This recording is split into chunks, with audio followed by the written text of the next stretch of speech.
Alright, so I cleared up some data on my camera and I turned the fan on because it's kind of getting hot up here. So I did clear up some data. I guess the only thing left to talk about is, because we talked about reliability and all the stuff I covered in part 1. Unfortunately, this is going to have to be 2 parts because, like I said, I don't have a kit computer. The story on the computer, I could go over that in a different one, but because I had another computer and things did not pan out the way they were supposed to. I suppose the only other thing to cover right now, as far as how the AKs and ARs go, is of course, well, two things I could cover really. First thing I'll cover is maintenance. Taking care of them, and operation. We'll just make that one bullet point. Maintenance and operation. We'll make them 2 or 1 thing. Maintenance for the both of them is very, very easy. Now I say that as somebody who has owned both patterns of rifle for a moderate amount of time.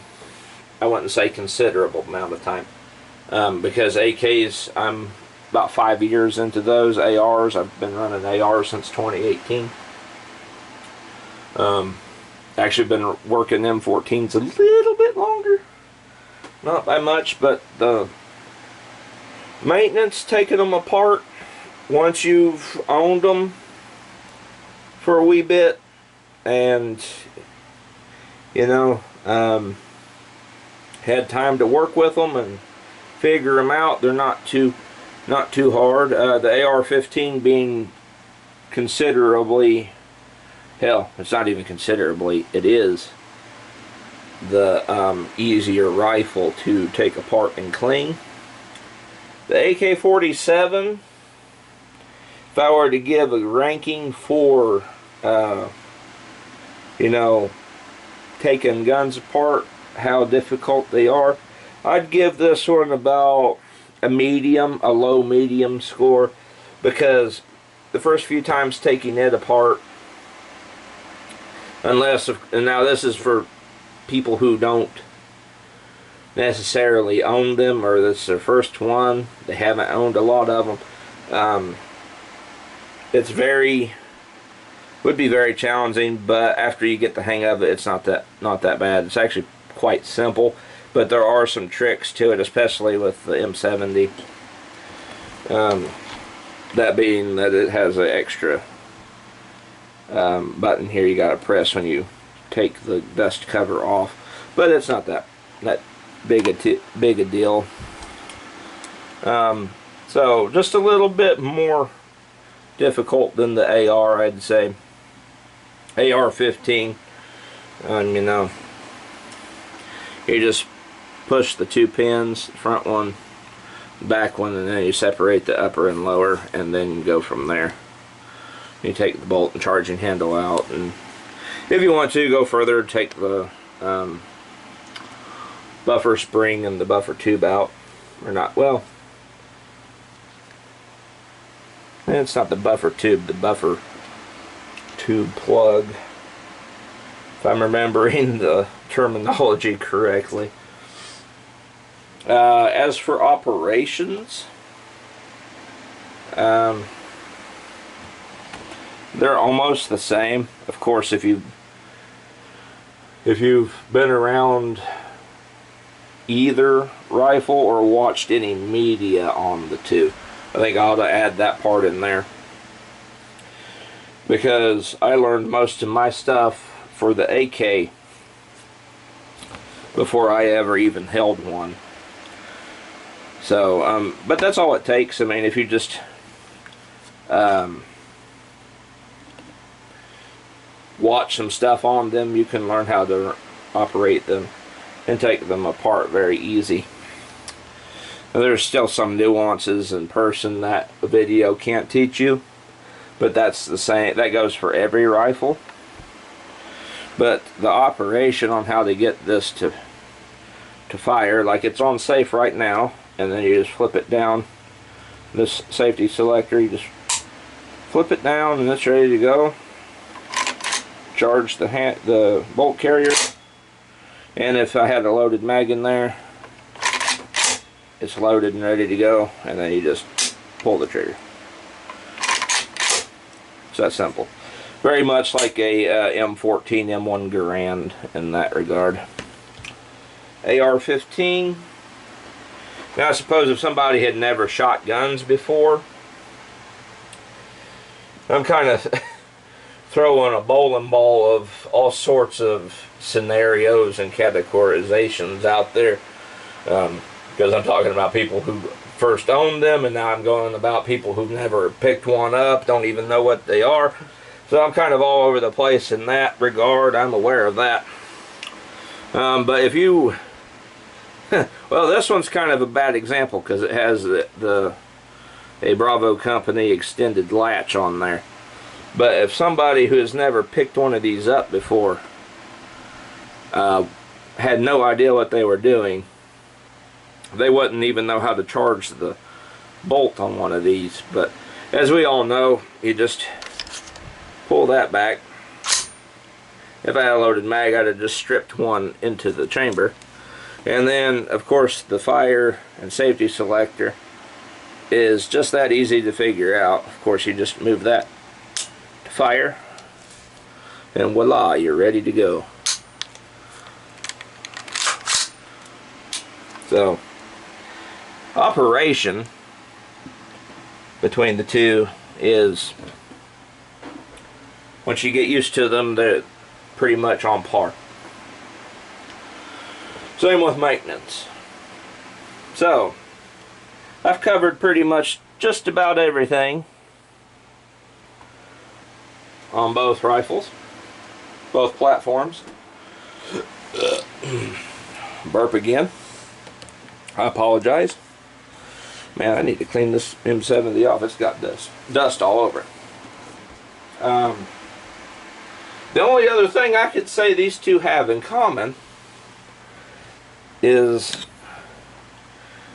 the amount of people that are in their fan clubs. Because in the gun world, I don't think outside of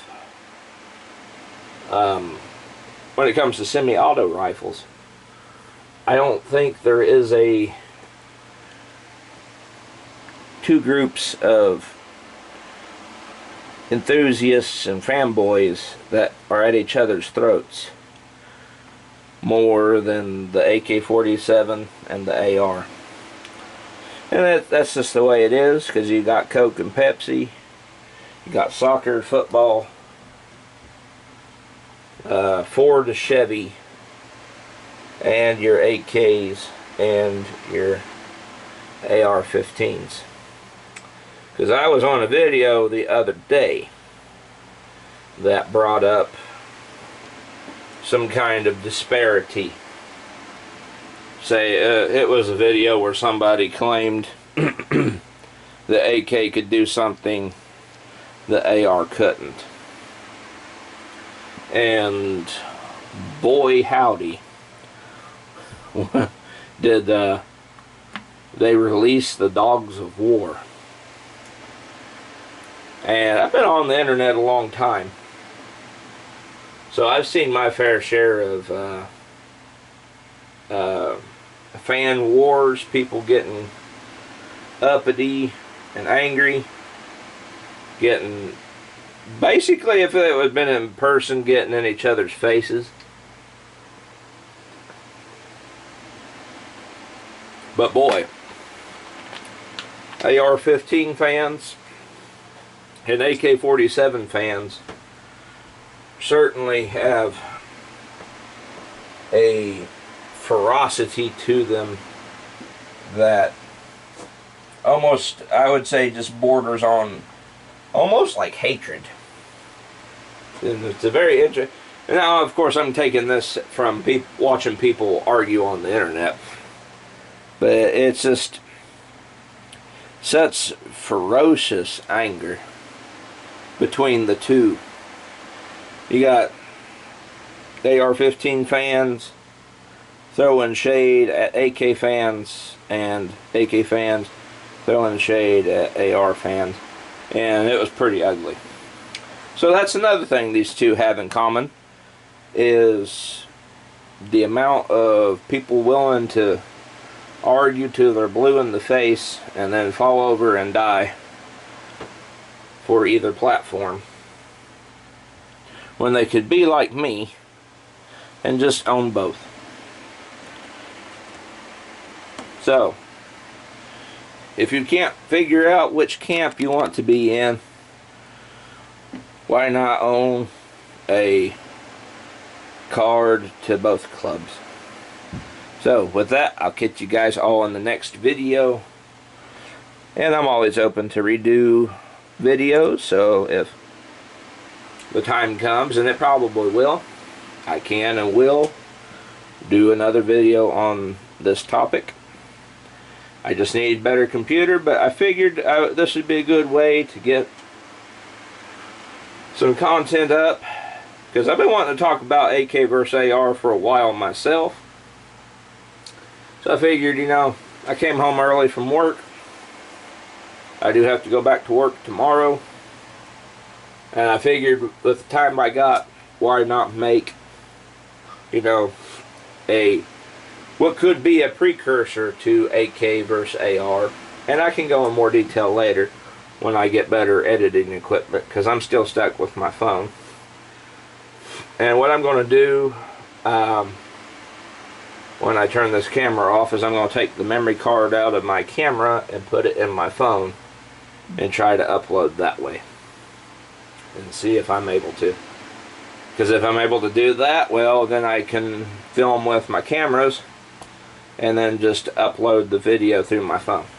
I'm going to try that, because if I had tried to film this video on my camera would have probably also died, because it's starting to show its age. So, this has been AR-15 versus AK, you know, verse. I'll catch you guys all in the next video. And if this works, I will upload the Desert Eagle video right after these two. So until the next one, guys, I'll catch y'all in the next video. Peace.